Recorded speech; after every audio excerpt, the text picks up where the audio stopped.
오늘 주님께서 우리에게 주시는 귀한 말씀은 사도행전 13장 44절로 52절까지 우리 보도록 하겠습니다. 신약성서 211쪽 정도에 있습니다. 저와 여러분이 교독해서 읽도록 하겠습니다. 사도행전 13장 44절로 52절까지 제가 먼저 봉독해 올리겠습니다. 그 다음 안식일에는 온 시민이 거의 다 하나님의 말씀을 듣고자 하여 모이니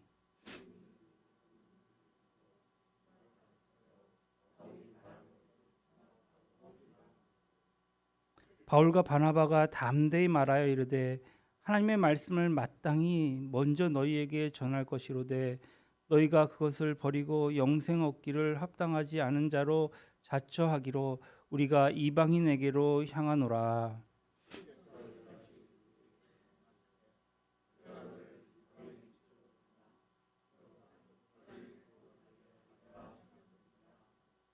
이방인들이 듣고 기뻐하여 하나님의 말씀을 찬송하며 영생을 주시기로 작정된 자는 다 믿더라. 이에 유대인들이 경건한 귀부인들과 그 신의 유력자들을 선동하여 바울과 바나바를 박해하게 하여 그 지역에서 쫓아내니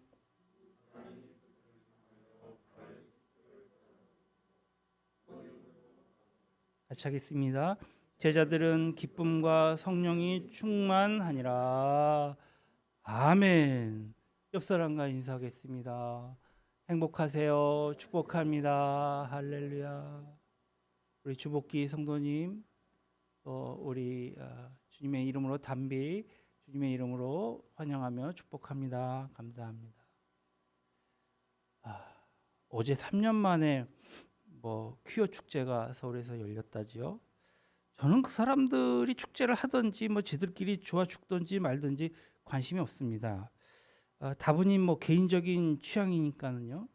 그러나 성경적으로 볼 때에 우리는 항상 성경적 관점이 중요하니까는요. 주님께서 기뻐하지 않겠다라는 생각을 해봅니다. 우리가 추구하는 그 이상과 합리적 관점을 떠나서 지극히 정상적인 사고에 입각하여서 정말 안정되고 평범한 가족, 가정, 또 정상적인 어떤 인간관계 속에서 우리뿐만 아니라 우리 후손까지도 염려하는 그러한 영향을 끼칠 수 있는 그러한 생각들로 우리는 조금 더 주님의 말씀에 가깝게 생각하고 인식해야 될 것 같습니다. 좀 안타까운 마음을 가지고 우리는 그들을 위해서 기도할 뿐입니다. 지난주 지방회가 열렸어요. 그래서 원래 참석했는데요. 지방회란 게 같은 지역의 교회들이 모여서 매달 한 번씩 모여서 우리가 친교도 하고 말씀도 듣고 하는데요. 목회자들이 모였으니까 제일 먼저 예배를 드렸겠죠. 좀 흥미로운 예배였는데요. 3년 전에 은퇴하신 목사님의 뒤를 이어서 따님 되시는 그 여자 목사님께서 담임으로 위임받은 후에 지방회에서 처음 말씀을 전했거든요. 그래서 은퇴하신 그 아버지 목사님은 워낙 그 달변가세요. 그런데 그 따님은 또 어떨까 궁금했는데 역시 따님도 아버지처럼 참 말씀에 은혜를 주더라고요. 아까 재미있는 얘기가 있었다고 했는데 그게 뭐냐면 이분이 나이가 좀 있는데도 그 결혼을 안 하셨어요. 미혼이신데 결혼 초대장을 직접 나눠주는 거예요. 그래서 이제 결혼하려나? 그러고 봤더니 본인이 아니라 자기 동생 결혼 초청장을 이렇게 나눠주더라고요.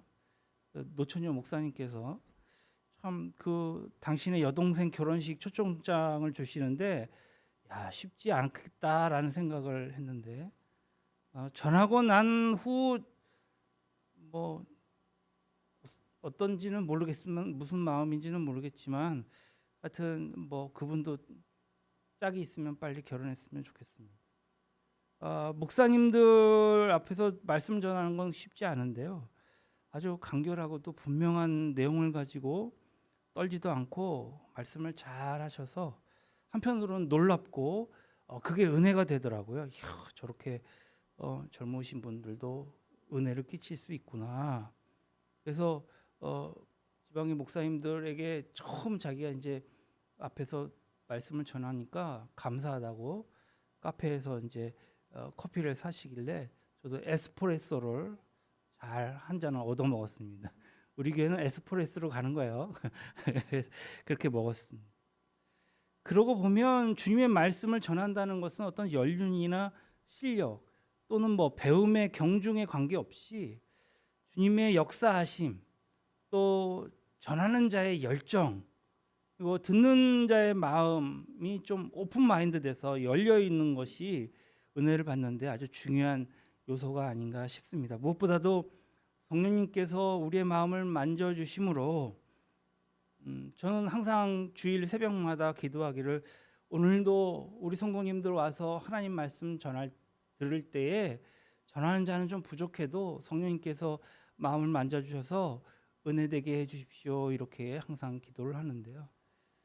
비시디아 안디옥에 도착한 바울은 아주 불편한 몸인데도 불구하고 바로 유대인 회당에 들어가서 말씀을 전하게 되었죠. 그런데 말씀에 성령의 그 임재하심의 역사가 얼마나 강했던지 많은 사람들이 은혜를 받더란 말이에요. 뿐만 아니라 이제 소문이 퍼져서 그 지역에 있는 사람들이 막 너나 할 것 없이 그곳에 찾아드는 것입니다. 뭐 말씀마다 힘이 있고 듣는 이의 가슴을 저격한다는 건 쉽지 않습니다. 그러니까 똑같은 말을 똑같이 반복하면 뭐 했던 얘기 또 하면 관계없겠지만 하나님의 말씀은 또 그렇게 역사하시지 않고 이 말씀도 전해주시고 저 말씀도 전해주시거든요. 어쨌든 그 비시디아 안디옥 사람들은 그 말씀의 은혜가 되었던 것 같습니다. 단순히 난생 처음 보는 이 어떠한 조그만 사람이 사도 바울의 그 설교를 듣기 위해서 평소 자신들이 어떻게 설교했을 때와는 비교도 될 수 없는 대인파가 몰려드는 이유로 바울을 시기한 이 비시디아 안디옥의 유대교 지도자들의 무리는 바울을 반박하고 비방하였다. 바울이 더 이상 유대인의 회당에서 설교할 수 없도록 방해했다 했죠. 그러나 사도 바울은 비시디아 안디옥을 떠나지 않았습니다.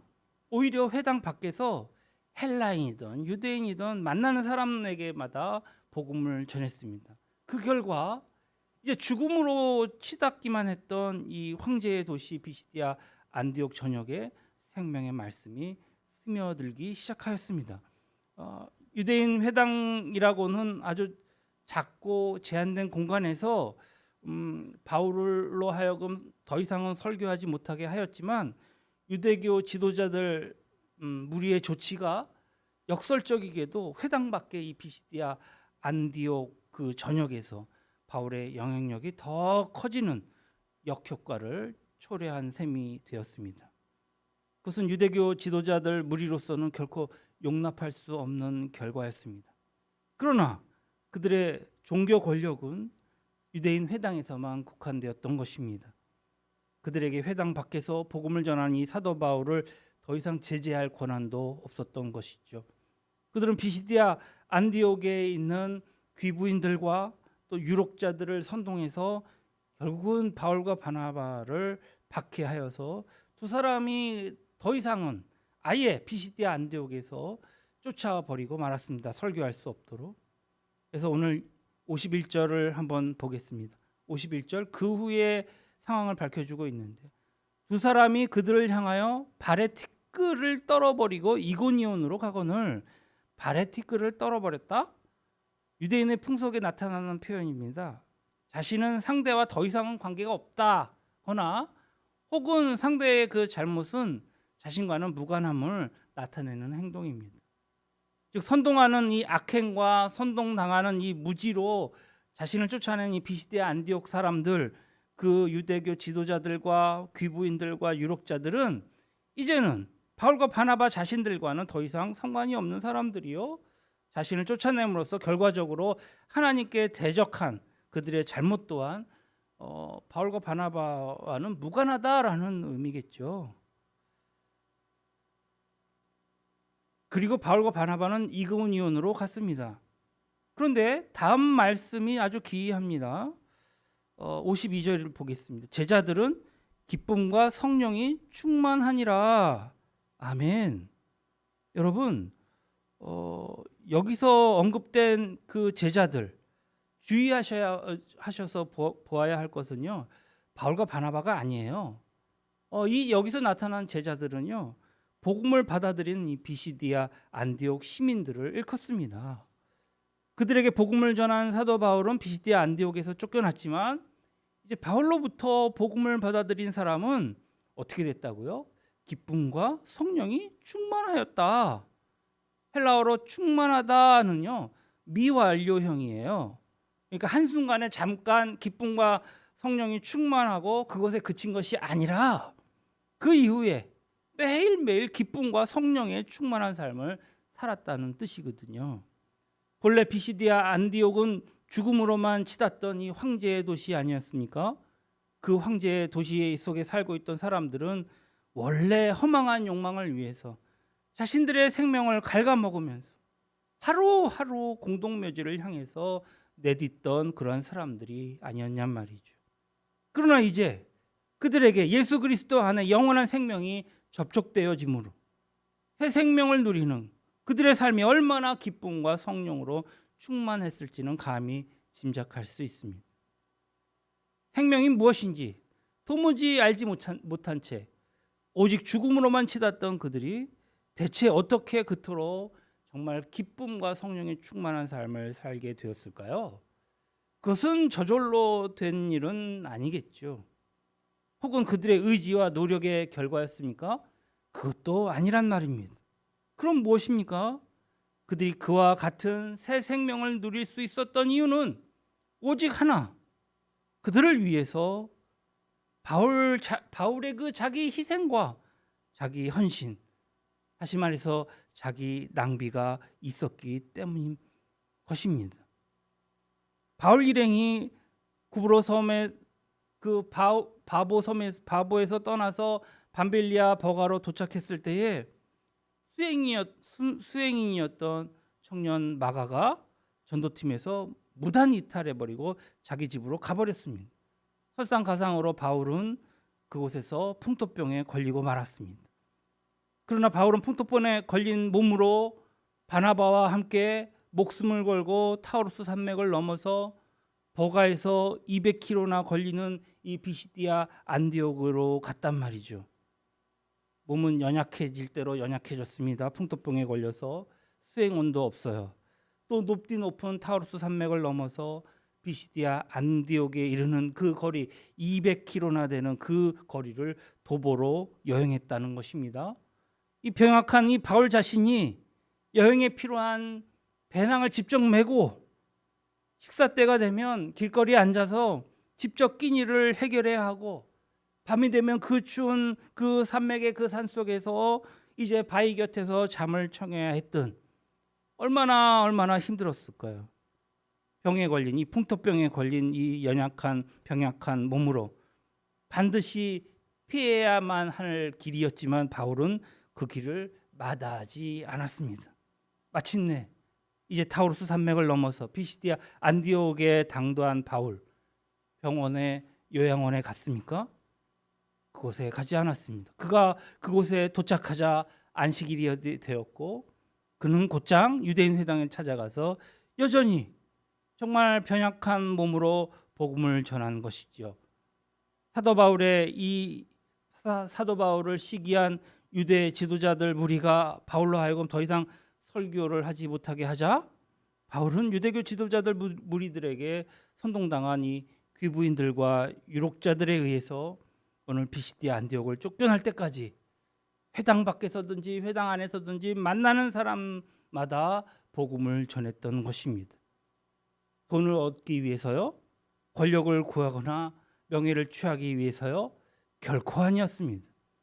오직 비시디아 안디옥 사람들에게 주님의 사랑과 생명의 통로가 되길 위한 자기 희생과 자기 헌신, 곧 자기 낭비였고, 그 결과 바울로부터 복음을 영접한 사람들이 기쁨과 성령이 충만한 새 생명의 삶을 살 수 있었던 것을 믿으시기 바랍니다. 사랑의 속성은요, 희생과 헌신으로 표현되는 낭비라고 했습니다. 사랑하면 사랑하는 사람을 위해 자기 자신을, 자신의 것을 낭비하지 않을 수가 없는 것이죠. 부모가 자기 자신을 낭비하여서 그 자녀가 성인 될 때까지 아주 정말 온 정성을 다하는 것처럼, 자녀들은 그것을 모르고 있다가 부모가 이제 더 이상은 이 세상 사람이 아니고 임종을 하면 그제서야 알더란 말이죠. 아, 우리 부모가 내 모든 것을 다 바쳐서 나를 이렇게 성장시켜 주었구나. 어떤 부모가 자식을 위한 낭비를 아까워하거나 주저하는 사람이 있겠습니까? 그런 사람이 있다면 그 자식을 정말 그 자식의 친부모가 아님을 스스로 증명하는 것이겠죠.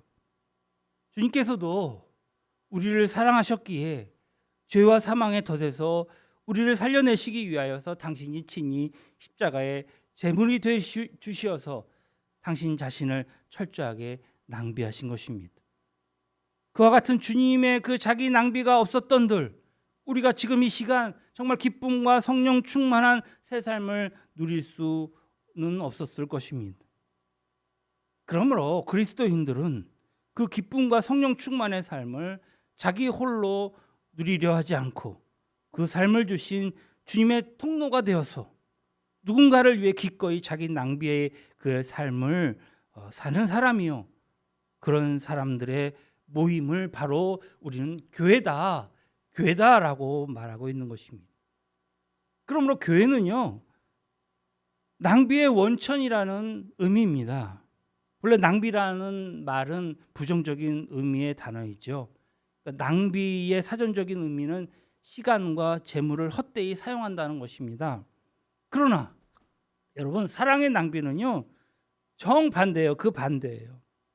부모가 자식을 위해 자신을 낭비하는 것은, 그것을 헛된 낭비라고 하지 않는 것은, 부모의 자기 낭비를 통해서 자식의 생명이 여물어지기에 자식을 위한 부모의 자기 낭비는 언젠가는 자기도 목숨이 끊어지지만, 부모의 그 삶이지만, 그러나 생명의 그 부모 자신의 그 생명의 가치는 도리어 극대화하는 것이기 때문입니다. 그리스도인이 누군가를 위해서 주님의 통로가 되기 위해서 자기 자신을 낭비하는 것은요, 유한한 자신의 생명을 예수 그리스도 안에서 영원에 접촉되는 것을 의미하기에 그보다 더 자신을 영원롭게 하는 길은 없는 것입니다. 사도 바울이 위대한 것은 이 중요한 사실을 바르게 깨닫고 평생 자신의 삶을 실천했기 때문이었습니다. 그는 자신을 살리시기 위해 당신을 낭비하신 주님의 사랑에 보답하기 위해서 일평생 그 사랑의 통로가 되어서 자기 낭비를 멈추지 않았기에 오늘 비시디아 안디옥에서처럼 그가 가는 곳곳마다 복음을 전했고, 그 곳곳마다 기쁨과 성령이 충만한 그리스도인들과 교회가 세워졌던 것입니다. 그리고 2000년 전 그때 이미 예수 그리스도의 그 영혼에 접촉되어 있던 그는 2000년이 지난 지금까지도 우리 가운데 영원히 살아있는 것입니다. 바로 이것이 오늘 우리에게 하나님께서 본문을 통해 주시는 메시지인 것입니다. 그러나 오늘날 한국 사회는 교회에 대한 비판을 넘어 아예 교회를 신뢰하지 않지 않습니까? 교회가 정치에, 선거에 간섭하고 실력을 행사하고 세상과 똑같이 세속적인 시스템을 추구하다 보니 사람들의 그 눈살을 찌푸리게 하고, 그동안 한국교회가 세상이 기대하는 그러한 교회의 모습을 보여주지 못했기 때문에, 그렇기 때문에 세상은 교회를 신뢰하지 못하는 것이겠죠. 그런데 여러분 생각해 보십시오. 우리나라 최초의 그 선교사들의 모습을 기억해 보십시오. 미지의 조선 땅을 찾은 이 선교사들은 당시 조선의 국법이 전도하는 것, 포교를 허락하지 않자 이제 교육과 의료와 같은 문화를 통해서 조선인들의 신뢰를 얻었던 것입니다. 이처럼 문화를 통해서, 교육을 통해서 교회와 세상의 소통을 촉진하면서 교회의 신뢰를 회복하는 데 기여하고자 했던 이 선교사들의 이 의도가 이렇듯 정말 아름답게 결실되어서 이제 오늘날 대한민국이 되었고, 선교사들의 자기 낭비의 덕분임을 우리는 깊이 알 수 있습니다. 우리 또한 세상으로 주님의 사랑과 생명을 흘려보내는 주님의 통로가 되기 위해 힘써야 마땅합니다. 사랑의 손길을 소리 없이 내밀 수 있어야 합니다. 저는 특히 존경하는 목사님들이 몇 분 계시지만 100주년 기념교회를 담임하셨던 이재철 목사님을 굉장히 존경하는데, 그분이 쓴 책들은 거진 다 읽는 것 같아요. 이번 주에도 그분의 책을 읽다가 참 가슴에 새겨지는 글을 제가 읽어봤습니다. 요한복음 1장 1절로 5절을 한번 열어주시겠어요? 예, 제가 읽도록 하겠습니다. 태초에 말씀이 계시니라. 이 말씀이 하나님과 함께 계셨으니 이 말씀은 곧 하나님이시라. 그가 태초에 하나님과 함께 계셨고 만물이 그로 말미암아 지은 바 되었으니 지은 것이 하나도 그가 없이는 된 것이 없느니라. 그 안에 생명이 있었으니 그 생명은 사람들의 빛이라. 빛이 어둠에 비치되 어둠이 깨닫지 못하더라. 아멘. 1장 14절 말씀입니다. 말씀이 육신이 되어 우리 가운데 거하심에 우리가 그의 영광을 보니 아버지의 독생자의 영광이요 은혜와 진리가 충만하더라. 요한복음 첫머리 이 구절은 우리가 잘 아는 내용으로서 하나님께서는 뭐라고요? 말씀이시라고요. 또 말씀이신 하나님께서 당신의 말씀으로 천지를 창조하셨고 그 말씀이 육신을 입고 이 땅에 오신 분이 바로 예수 그리스도이시다라는 것을 증언하고 있죠. 여기서 말씀은 로고스를 우리말로 옮긴 것인데요. 여러분 그거 아십니까? 우리나라 개신교 최초의 그 한국 번역 신약 성경이 몇 년도냐면 1887년도에 만주 봉천에서 출간되었습니다. 그러니까 그 신약 성경 이름이 예수 선교 전서였어요. 누가 있냐면 로스 선교사가 번역을 주관했는데요. 그래서 로스역 성경이라고도 부릅니다. 지금부터 한 135년 전에 최초로 출간된, 그러니까 우리나라에 출간된, 우리나라 말로 출간된 예수 선교 전서에 이 요한복음 첫머리의 내용을 이렇게 소개하고 있는데요. 그 번역이 이렇습니다. 철자법을 바꿔서 표현하자면 제가 한번 읽어보겠습니다. 들어보세요. 요한복음 1장 1절로 15절이에요. 이렇게 소개되고 있어요. 처음 도가 있으되 하나님과 함께하니 도는 곧 하나님이라. 이 도가 처음에 하나님과 함께함에 만물이 다 지었으니 지은 바는 하나도 말미암지 않고 지음이 없느니라. 도에 생명이 있으니 이 생명이 사람의 빛이 되어 빛이 어두운 데 빛이 돼 어두운 데는 알지 못하니라. 14절입니다. 대저 도가 육신을 입어 넉넉히 은총과 진리로 우리 사이에 기여하여 우리가 그 영화를 본 것이 아버지가 낳은 외아들의 영화와 같으니라 하더라. 여러분 눈치채셨습니까? 무엇이 다른가요? 요즘 성경과 최초에 출간된 이 예수 선교 전서와의 다른 점은 바로 이것입니다. 헬라어 그 로고스라는 표현을 말씀이라 하지 않고 최초의 이 성경에는 뭐라고요? 도라고 했다고요. 도가 뭡니까? 길이라고 번역되어 있는 거죠. 그러니까 하나님께서는 생명이 되시고 그 도가 육신을 입고 이 땅에 오시어서 그 도를 직접 보여주신 분이 예수 그리스도시다. 여러분 어떻습니까? 현재 통용되고 있는 말씀이라는 단어보다 135년 전에 최초로 한글 신약 성경에 사용되는 이 도라는 단어에서 여러분들은 더 깊은 통찰력을 느끼지 않으십니까? 말씀이라는 표현은 아주 친숙하긴 합니다. 그러나 차별성이 없는 단어인 것이 문제죠. 예를 들면 나보다 연장자나 직책이 높은 사람의 말을 보통 우리는 말씀이라고 하죠. 심지어는 나의 말도 내 자식에게는 말씀이 되는 것입니다. 그런데 반면 도라고 표현했을 때 도는 아무에게나 혹은 아무렇게나 사용되는 단어는 아니죠. 그것은 철저하게 구분되어 있는 단어인 것입니다.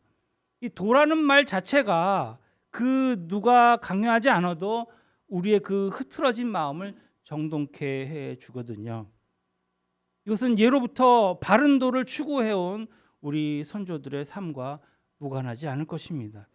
어쩌면 현대의 성경도 말씀이라고 표현하지 않고 도라고 표현했으면 어땠을까라는 생각을 해봅니다. 그럼 여러분 한번 생각해 봅시다. 하나님이 도라고 했어요. 또 그 도가 육신을 입고 이 땅에 오신 분이 바로 예수 그리스도시라면 그리스도인은 두말할 것도 없이 모두가 구도자여 도인이 되어야 하는 것이죠. 내가 어느 길로 가야 될지 바른 길이 어떤 것인지 알지 못해서 이길저길 기웃거리면서 세속적인 의미의 향방을 정말 모르는 구도자가 아니라 태초에 계신 그 하나님의 길, 그 도, 예수 그리스도께서 십자가의 죽으심과 부활로 우리에게 보여주신 그 진리와 생명의 도, 그 길을 흔들림 없이 쫓는 진정한 의미의 구도자인 이 도인, 그것이 곧 그리스도인이란 말이죠. 그리스도인이 하나님의 도를 쫓는 도인임을 깨달으면 우리는 조금 더 거룩하게, 성숙하게, 숙연함을 느낌과 동시에 우리 안에는 소망이 있게 소망을 지니게 됩니다. 나의 삶이 수반되지 않으면 도인이 될 수 없기에 숙연해질 수밖에 없고 나는 도저히 도인이 될 자격이 없지만 그 도로 나를 인도해 주신 예수 그리스도 그의 도우심에 힘입어 정말 도인의 삶을 추구할 때 모든 길 되시는 도 되시는 하나님께서 나를 통해 친히 역사하실 것이기에 보잘것없는 나 역시 소망을 지니게 된다는 말씀입니다. 이렇듯 자기 희생과 자기 헌신은 그리스도인에게 어쩌면 당연하게 다가와야 할 것입니다. 자기 낭비 없이는 아름다운 공동체를 이루지 못하거든요. 자기 헌신과 자기 희생이 정말 아깝거나 억울해서는 어찌 우리가 참된 도인이요 그리스도인이 될 수 있겠습니까? 우리가 주님의 통로가 되기 위해 우리 자신을 낭비하면 할수록 우리 자신은 낭비가 되어서 아주 우리는 초라해지고 작아지고 없어질지라도 우리가 없어지면 없어질수록 주님의 사랑과 생명이 우리의 삶을 통해서 더욱 선명하고 더욱 진지하게 역사하신다는 교훈에 우리는 명심해야 할 것입니다. 그래서 자기 낭비의 삶을 사는 우리로 인해서 이 세상 그 누군가는 말할 것도 없고 날이 갈수록 주님을 위해 더욱 자신을 낭비하는 우리 역시 우리를 통해서 더 크게 역사하시는 주님으로 인하여서 기쁨과 성령이 충만한 삶이 계속 누려지게 될 것입니다.